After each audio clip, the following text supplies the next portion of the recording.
పిడికెడంత మందిని చేర్యాల ప్రాంతం కోసం చేర్యాల ప్రజల పక్షాన ఒక చిన్న పిలుపునిస్తే చేర్యాల పట్టణంతో పాటు కొమరవెల్లి, గుల్మిట్ట, మద్దూరు మండలాల్లో సంపూర్ణంగా బంద్ పాటిస్తున్నారు. అందుకని ప్రజలకు, వ్యాపార వాణిజ్య సంస్థలకు జేఏసీ శిరస్సు వంచి పాదాభివందనం చేస్తుందని సగర్వంగా, సవినయంగా నేను తెలియజేస్తున్నాను. ఎంత చిన్న పిలుపే మాత్రమే ఇచ్చాము. ప్రజలే సర్వం, వ్యాపార వాణిజ్య వర్గాలే కర్త, కర్మ, క్రియగా 3 పాత్రలు వాళ్ళే నిర్వహించి ఈ 3 ప్రధాన పాత్రలను ద్వారా వాళ్ళు ప్రజల ఆకాంక్షను, చేర్యాల ప్రాంత ఆకాంక్షను ప్రభుత్వానికి తెలియజేయడంలో వాళ్ళు సఫలీకృతమయ్యారు. అందుకనే వాళ్లకు పాదాభివందనం చేస్తున్నామని తెలియజేస్తున్నాం. ఇదే స్ఫూర్తితోటి రానున్న రోజుల్లో డిసెంబర్ 25 ఈ సంవత్సరం డిసెంబర్ 25 లోపలే చేర్యాల ప్రాంత ప్రజల ఆత్మగౌరవం, ఆకాంక్ష, చిరకాల కోరికైనటువంటి రెవెన్యూ డివిజన్ అంశం పట్ల అన్ని రాజకీయ పార్టీలు జేఏసీగా ఏర్పడి గత 10 సంవత్సరాలుగా అనేక ఆందోళన కార్యక్రమాలు, ధర్నాలు, రాస్తారోకోలు, 32 రోజుల పాటు రిలే నిరాహార దీక్షలు కూడా నిర్వహించడం జరిగింది. ఆనాడు ఉన్నటువంటి ముఖ్యమంత్రి కేసీఆర్ కావచ్చు, ఆనాడు ఉన్నటువంటి ఎమ్మెల్యే ముత్తిరెడ్డి యాదగిరి రెడ్డి దృష్టికి అనేక సార్లు తీసుకుపోయినప్పటికీ ఈ ప్రాంత ప్రజల చిరకాల కోరికను నెరవేర్చక ఈ ప్రాంతానికి ద్రోహం చేసినటువంటి చరిత్ర హీనులుగా, చేర్యాల ప్రాంత ద్రోహులుగా ఈరోజు టీఆర్ఎస్ పార్టీ నాయకులు మిగిలిపోయినటువంటి పరిస్థితి ఉంది. దాంతోపాటు చేర్యాల ప్రాంతాన్ని 3 ముక్కలు చేసి చేర్యాల ప్రాంతం అస్తిత్వాన్ని కోల్పోవడానికి కారణం బీఆర్ఎస్ పార్టీ.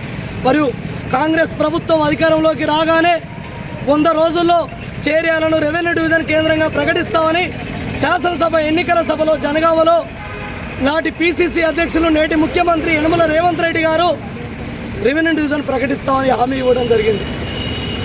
కానీ ఇప్పటి వరకు కూడా 2 సంవత్సరాలు కావస్తుంది చేర్యాల ప్రాంతాన్ని రెవెన్యూ డివిజన్ చేసినటువంటి పాపాన పోలేదు. వెంటనే ఈ ప్రాంత ప్రజల చిరకాల కోరికను నెరవేర్చాల్సినటువంటి అవసరం ఉంది.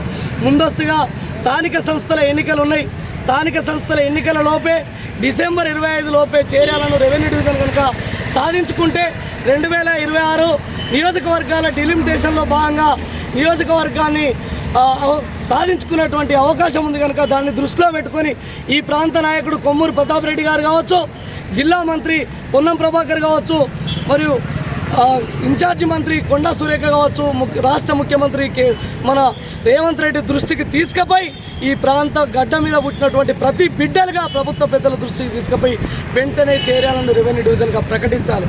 అందులో భాగంగానే ఈరోజు జేఏసీగా చేర్యాల, మద్దూరు, కొమరవెల్లి, దూలిమిట్ట 4 మండలాలకు పిలుపునిస్తే వ్యాపార వర్గాలు, వాణిజ్య సంస్థలు అందరూ స్వచ్ఛందంగా బంద్లో పాల్గొని ఈ ప్రాంత ఆకాంక్షను నెరవేర్చినటువంటి పరిస్థితి ఉంది.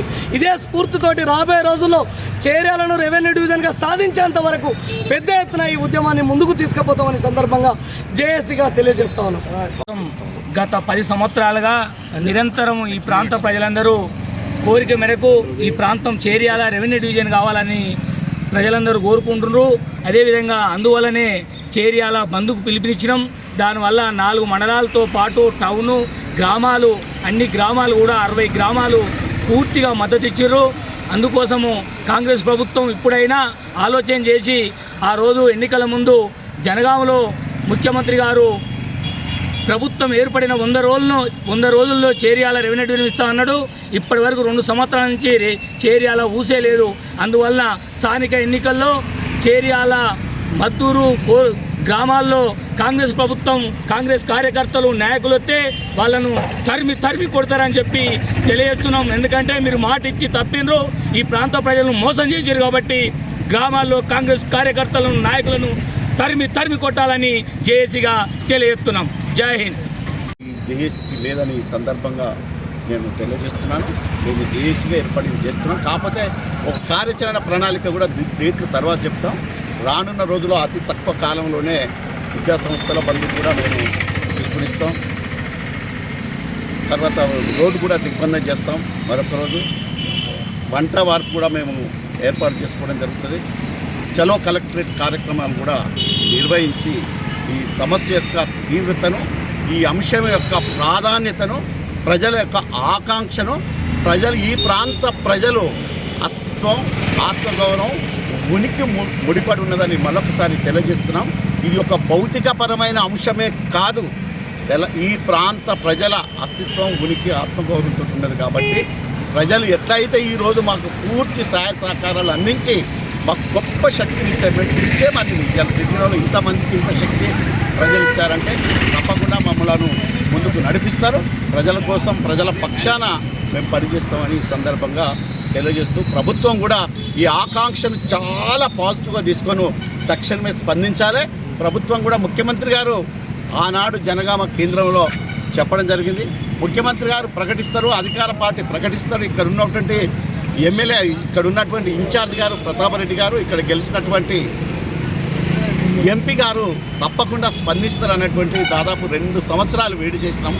తప్పనిసరి పరిస్థితిలోనే, అనివార్యమైనటువంటి పరిస్థితిలోనే రోడ్ ఎక్కడం జరిగింది. ప్రజలతోటి కలిసి పనిచేయాలన్నటువంటి నిర్ణయం తీసుకొని ముందుకు కావాలని ఈరోజు బంధుకు పిలుపులేయడంతోనే, పూర్తి మద్దతుగా వ్యాపార సంస్థలు సపోర్ట్ చేయడంతో బంధు స్వచ్ఛందంగా జరిపినాం. కాబట్టి ఏదైతే ప్రజల యొక్క ఆకాంక్ష ఉన్నదో ఆ ఆకాంక్షను నెరవేర్చే దిశగా రాష్ట్ర ప్రభుత్వం ముందడుగు వేయాలని కోరుకుంటూ, ఏదైతే హామీలు ఇచ్చారో పోయిన ప్రభుత్వం 10 ఏళ్ళు గడిపారు, మరి ఉన్నటువంటి కాంగ్రెస్ ప్రభుత్వం కూడా 2 ఏళ్ళు గడుస్తున్నది.